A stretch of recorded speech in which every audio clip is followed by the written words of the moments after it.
Maayong gabi mga kalakbay, balik ko ninyo karon mga sa 7-Eleven run 2025. Kaobad akong partner din sa SM Mecolan, Davao City. After na to mag-stretching and warm up, magsugod na itong 10 km run 7-Eleven 2025. Let's go!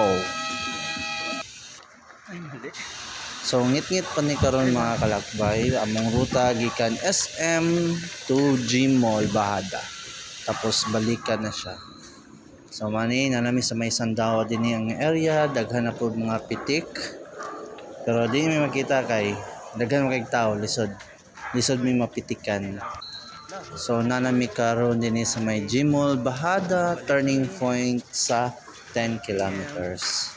So nanata sa turning point sa Bahada, na aid station dinhi, may nang tagpukari o tubig. So dili na to na palampasin guys. Ang pukari na ay electrolytes na makabawi sa atong kusog. So grabe ng singot no, mura jud pas kay dagan. So pabalik na mi karon. Same ruta lang gihapon, Bangkiruhan to Sandawa. Then pabalik na pod sa SM.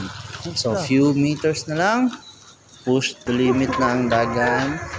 Finish na jud namo sa akong partner ang 10 km 7-Eleven run 2025. So pagkakuha na mo medal at tumi sa mga booths para kuwaon ang mga freebies and foods.